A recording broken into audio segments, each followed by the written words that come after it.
Gracias, Dios, porque estás con nosotros. Aleluya. ¿Cuántos pueden agradecer a Dios? Aleluya. Y continuamos con este estudio de familia cristiana. Y hoy vamos a ver el periodo de la monarquía en el Antiguo Testamento, que se extiende desde el reinado de Saúl hasta el reinado del rey Josías.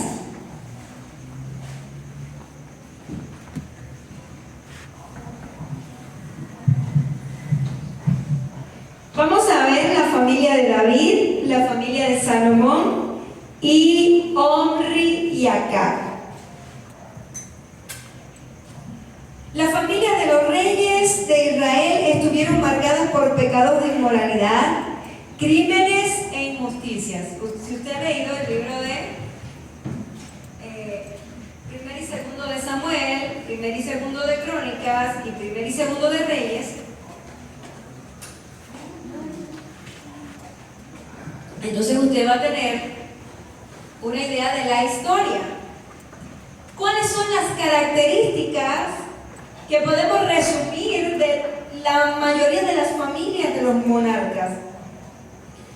Familias totalmente patriarcales, en las que toda la autoridad giraba alrededor del padre de la familia o el monarca. La poligamia llevada al extremo, pero hay algo importante acá, que a partir de la monarquía, los que tienen varias esposas son los reyes. Los demás del pueblo son pobres y nada más pueden tener una sola esposa. Los reyes se caracterizaron por mantener un harén de mujeres en el que muchas de las uniones consistían en alianzas políticas con naciones extranjeras. El harén iba en contra del mandamiento del Señor en el que el rey no tuviera muchas esposas. Si alguien me ayuda a leer Deuteronomio 17, 16 al 19. Ahí están ustedes, pero sin embargo los monarcas hicieron todo lo contrario. Introducción de cultos y costumbres ajenas a la nación de Israel a causa de los matrimonios de algunos reyes con mujeres gentiles.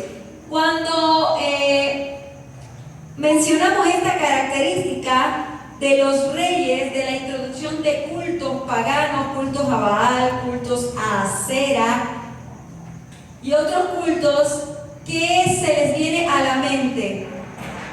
¿Qué reyes les vienen a la mente?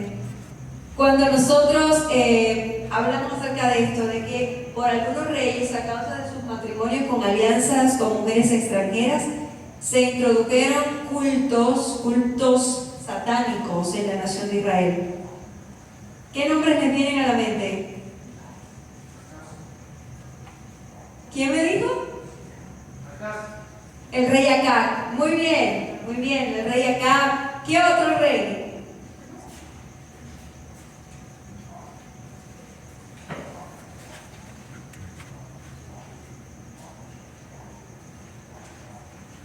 Salomón. Salomón, excelente, excelente. ¿Qué otro rey? Hay varios.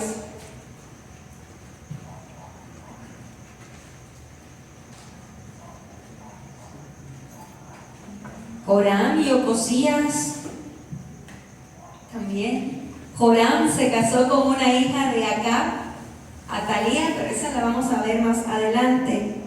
Entonces, conflictos familiares por la sucesión del trono a causa de la cantidad de hijos de diferentes esposas. Vamos a verlo, entre ellos se matan, entre ellos se dañan, hay asesinatos, hay golpes de estado, predominio de la idolatría en las familias. La familia era el núcleo de transmisión de los valores y la fe a los miembros más jóvenes. Sin embargo, lo que transmiten es idolatría. Vamos a analizar en primer lugar a la familia del rey David, y usted va a encontrar la historia del rey David en el segundo libro de Samuel, que en la Biblia hebrea, Samuel, Crónicas y Reyes son un solo libro. David, un rey conforme al corazón de Dios, tuvo innumerables deficiencias que se vieron reflejadas en su propia familia. Lo primero que se nos deja ver es que este rey optó por el modelo de poligamia. Este era el talón de Aquiles del rey David. De hecho, dos pecados específicos se dicen. Tuvo más, pero dos importantes se nos dicen. Uno, relacionado con la inmoralidad sexual, que se puso bien pesado porque mandó a matar al esposo de su amante para que no se descubriera, y el otro tuvo que ver con censar al pueblo para ver cuántos hombres de guerra había. Un poco de soberbia. Entonces, y tenía tentaciones hacia el adulterio. Vamos a leer segundo libro de Samuel, capítulo 11. ¿Quién me ayuda? El capítulo 12 es la confrontación del profeta Natán. ¿Qué pasó aquí? Bueno, lo primero que nosotros tenemos que analizar, Betsabé se estaba bañando. Hermanos amados, en el tiempo antiguo la gente no se bañaba, a no ser para la purificación. ¿Dónde estaba? Es que las piscinas de la purificación, que tenían que ver con los rituales del tabernáculo, porque en el tiempo de David no había casa de Jehová, fue construida en el tiempo de Salomón. Estaba el palacio de David, en la construcción de David estaba empotrado cerca de donde estaba el tabernáculo. Recuerden que a David le gustaba estar a la puerta de la casa de Jehová, que habitar en las moradas de maldad. ¿Sí recuerdan eso, verdad? Entonces, David estaba cerca, y en el lugar donde estaba, en la terraza donde estaba en alto, David tenía acceso a todo lo que sucedía en el patio del tabernáculo, en el patio de otros lugares, y ahí estaba esta mujer bañándose, porque recuerden que la ley mosaica en el Levítico decía precisamente que las mujeres, cuando terminaban su periodo, tenían que ir a purificarse. Y David la vio. Era una muchacha joven, ella estaba quizás en los 40 años, y nos dice nombres que son importantes. Es hija de Eliam. ¿Quién es Eliam? Es uno de los valientes de David. El papá de Betsabé es uno de los valientes de David, que luchó con David cuando David estaba, que se pasó a Aquis, que estaba en la cueva de Adulam. Busquen en la genealogía y se van a dar cuenta que era uno de los valientes de David. Urías Eteo era un poco más joven, también era uno de sus valientes. Urías era un extranjero de los hijos de Et. No era propiamente un judío o un israelita, pero era un prosélito convertido al Señor y era íntegro en su corazón. Pero que no sabe quién era el abuelo de Betsabé. Esto va a ser importante en la historia. Era Aitofel. Aitofel era el consejero del rey David. Dice la Biblia que la palabra que daba Aitofel se cumplía. Era como el consejo de Jehová, porque Aitofel era un hombre que era usado por Dios en palabra de ciencia. Este era el abuelo de Betsabé. Entonces David hace su fuerza de rey, impone su fuerza y la manda a traer. Muy probablemente Betsabé también se quedó fascinada porque era el rey. Y acá se consuma el pecado, pero este pecado no se queda aquí, sino que David va a hacer un pecado también para ocultar lo que había sucedido. Pero hermanos de Dios, nada se puede ocultar, porque ahí vino el profeta Natán en el capítulo 12 y descubrió todo el pecado de David. Estuvo casi un año David batallando con el Espíritu Santo, hasta que el Espíritu Santo lo descubrió y lo exhibió.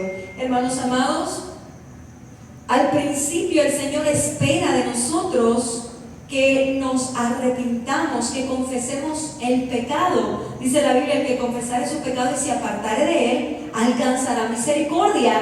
Pero cuando ya el Señor ve que no hay manera, entonces el Señor expone el pecado. Y esto fue lo que sucedió en el capítulo 12. Y ahí entonces David se arrepintió y escribió el Salmo 51: ten piedad de mí, oh Dios, conforme a tu misericordia, borra mis rebeliones. Ahora, las conductas pecaminosas le llevaron a la violencia. Sus hijos vieron las cosas que estaban sucediendo. Probablemente eran unos adolescentes o eran unos jovencitos, los hijos mayores de David, los que tuvo en Hebrón, con estas mujeres, las primeras esposas de él. Casos como los de Amnón, hijo de David, que violó a su hermana Tamar, que compartía la misma madre con Absalón. Segundo de Samuel, capítulo 13. Y aquí vamos a tener una situación. Amnón su hijo mayor, el primogénito de David. Amnón se codicia, se vuelve loco por su hermana. La palabra del Señor había dicho, había puesto límites. No vas a poder tener relaciones, no vas a poder tomar por esposa a la hija de tu papá o a la hija de tu mamá. Habría parentesco de hermandad, de sangre, no se podía, era incesto, era abominación al Señor. Sin embargo, este muchacho, ella era una muchacha virgen, doncella, tenía un vestido de colores, si usted lee el capítulo 13, sin embargo, Amnón abusó de ella. Desgraciadamente, hermanos amados, esto sucede en nuestros países. El abuso en la familia, entre parientes, desgraciadamente sucede. Pero miren, hay un antecedente de adulterio, un antecedente de pecado, de violencia, que están viendo sus hijos y sus hijos van a cometer cosas peores. Pero entonces Tamar era hermana de madre de Absalón. Todos eran hijos, los tres eran hijos del rey David. Pero Tamar y Absalón tenían la misma mamá. Amnón tenía otra mamá. ¿Y qué sucedió? Que cuando Absalón se enteró, dicen que la venganza es un plato que se sirve frío, ¿verdad? Pues Absalón planeó todo fríamente, y cuando vienen sus hermanos al banquete, Absalón mata a Amnón. Y cuando David se entera de esto,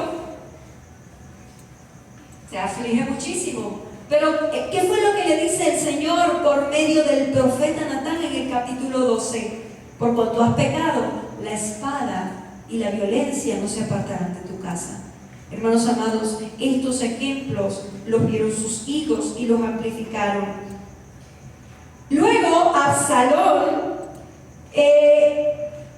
fornicó con las concubinas de David, su padre, por consejo de Ahitofel, abuelo de Betsabé.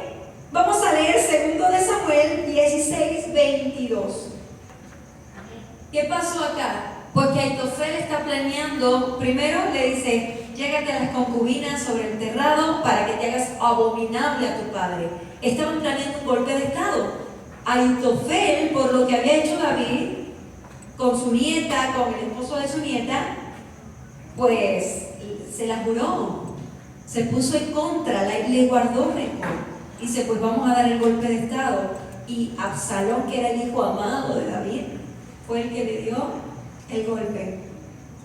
Y acá Ahitofel fue parte de esto. Pero Usai Arquita se había infiltrado, y Dios permitió que el consejo que dio Ahitofel, que era verdadero, que era cierto, se cambiara y Absalón no escuchara el consejo de Ahitofel. Bueno, Ahitofel terminó ahorcado, Absalón terminó muerto, David terminó hecho un mar de lágrimas por todo lo que había sucedido, hermanos, y la Biblia nos dice precisamente esto. Y la posterior usurpación del trono en Samuel, 2 de Samuel 15, da muestra de que los pecados de los padres se multiplican en las conductas de los hijos. Por último, al final de sus días, Salomón peleaba con Adonías por el trono. Vamos a leer el primer libro de Reyes 2:13 al 25, lo que le costó la vida a Adonías. Aquí tenemos 2 hijos de David. El sacerdote Sadoc apoyó que Salomón fuera el rey. El nombre de Betsabé significa juramento, y a causa del pecado que cometió David, le hizo un juramento a Betsabé de que su hijo iba a heredar el trono. Entonces, acá el sacerdote Abiatar, ¿sí recuerdan de Abiatar, cuando vimos los hijos de Elí? Él es un bisnieto de Elí. Es el último que entra como sacerdote, y a causa de esta rebelión, Salomón lo destierra y ya ni siquiera queda como sacerdote, sino que va pidiendo como permítanme trabajar como portero, como aguador, como lo que quiera, con los otros levitas. Ya tenemos el libro de Reyes 2, 13 al 25. Vamos a leerlo. ¿Obró bien Salomón? Pues no. Pero aquí tenemos: la espada no se apartó de la casa de David, ni aún al final de sus días.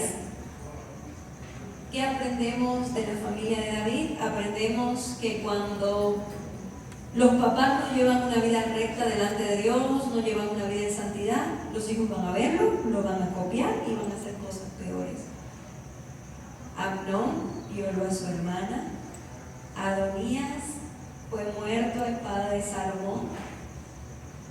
Absalón se levantó y tuvo relaciones con las concubinas de su padre y usurpó el trono y terminó muerto. Entonces, hermanos amados, a veces decimos: mi hijo no quiere nada con Dios. Pero ¿y usted qué hizo? ¿Le estorbó su mal camino? ¿Usted le dejó hacer lo que quiso? ¿Usted le habló del Señor cuando era oportuno? ¿O usted hizo todo lo contrario? Entonces, reflexionemos y hagamos introspección y pidamos al Señor consejo para guiar a nuestras familias. Vamos a irnos a la familia de Salomón, un hijo de David. David era polígamo, pero Salomón, ¿qué hizo con la poligamia? ¿Y cuántas esposas tuvo Salomón? Tantas concubinas y tantas esposas que fueron un poco más de 1000. Salomón, un rey sabio, llevó la poligamia a su máxima expresión. Ni Gedeón se atrevió a tanto, puesto que la Biblia nos dice que tuvo cerca de 1000 mujeres entre esposas y concubinas. Estas prácticas sexuales le condujeron al alejamiento gradualmente de Dios e inclinarse ante dioses de sus esposas extranjeras. Durante este periodo aparecieron conductas homosexuales y otras inmoralidades dentro de la nación de Judá. Vamos a leer el primer libro de Reyes 14, 22 al 24. Roboam, su hijo que heredó el trono, siguió los patrones y se dividió el reino. Jeroboam tomó las 10 tribus y solamente se quedaron con Roboam, se quedó Judá y se quedó Benjamín. Y los levitas que estaban por toda la nación se fueron pasando hacia Judá. ¿Ya lo tenemos? Hermanos, si esto sucede en los últimos tiempos del reinado de Salomón y se incrementa en el reinado de Roboam. ¿Por qué? Por la mala conducta. Salomón empezó bien, pidió a Dios sabiduría, la gloria de Dios se manifestó y Crónicas: hice brillar en mi pueblo, sobre el cual mi nombre sigue invocado. Dios le permitió construir casa. Fue un reinado de paz, pero la paz lo llevó al ocio. Y en esa de hacer alianzas y no depender de Jehová, Salomón se enfrascó en muchos matrimonios y su corazón se alejó de Dios y fue tras la idolatría. Otro ejemplo que vamos a analizar hoy es Omri y Acab. Primer libro de Reyes, del 16 al 24. Lo que hemos visto, David y Salomón son del Reino Unido.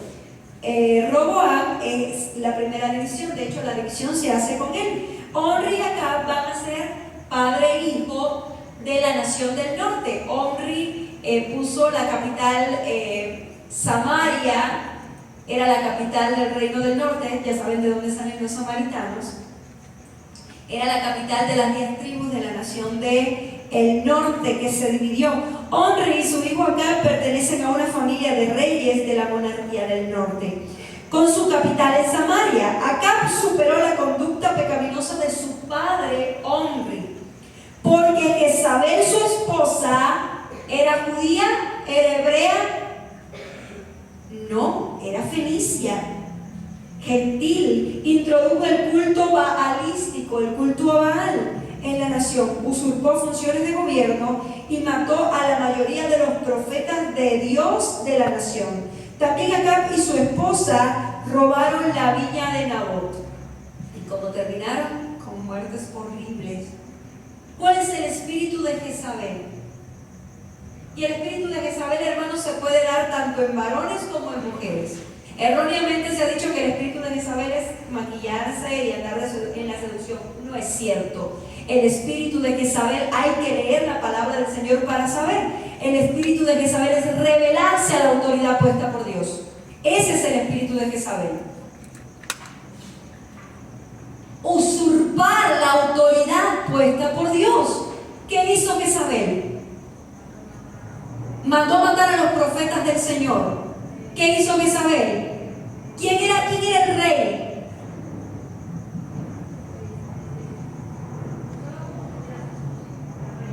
Ese es el espíritu de Jezabel, hermanos amados. ¿Qué aprendemos de esto? Esposas, no podemos usurpar la autoridad que Dios ha puesto en el hogar. Y la autoridad de esposas aquí presentes es del varón, no es de la mujer. Y a veces nosotros queremos como esposa que el esposo haga lo que nosotros queremos. Eso es el espíritu de Jezabel, oponernos a la autoridad puesta por Dios. ¿A dónde fue este reinado? ¿A dónde fue esta familia? Pues a la ruina total. ¿Quién era Acab? Acab, si hubiera tenido una esposa que lo ayudara, Acab hubiera sido un rey apegado a las cosas del Señor. Porque cuando Elías lo confrontaba, como que se ablandaba, pero ahí venía Jezabel y Jezabel lo alejaba de Dios. Jezabel mandaba. ¿Quién mandó matar a los profetas? ¿Acá? ¿Quién reinaba en Israel? Jezabel reinaba en Israel. Entonces ese es el espíritu de Jezabel. Oponerse a la autoridad puesta por Dios. Usurpar la autoridad puesta por Dios. Ir en contra de Dios. Matar, o sea, Jezabel mató a los profetas porque le amonestaba sus pecados, los casaba. Irse hasta la apostasía. Jezabel conscientemente, ella era hija de un rey fenicio, era una princesa, y ella trajo a sus profetas, trajo a su culto a la nación de Israel, y Acab se lo permitió. ¿Qué aprendemos del rey Acab? Pues el rey Acab no tenía autoridad, era flojo de carácter, y esto hizo que su esposa deshiciera en el reino. Entonces este es el espíritu de Jezabel: oponerse a la autoridad puesta por Dios, robar la autoridad e ir en contra de Dios en una apostasía deliberada. ¿Qué aprendemos? Bueno, como esposas aprendemos a sujetarnos a la autoridad que Dios ha puesto en el hogar, que son nuestros esposos. Aprendemos a no usurpar, y como esposos aprendemos a tomar la autoridad que Dios nos ha dado, pero no ejercerla de manera autoritaria, de manera arbitraria, a ejercerla con justicia, a ejercerla con santidad y con sabiduría, porque el Señor nos va a pedir cuentas. ¿Alguna pregunta, algún comentario hasta acá? Dejamos 3 reyes para el siguiente miércoles.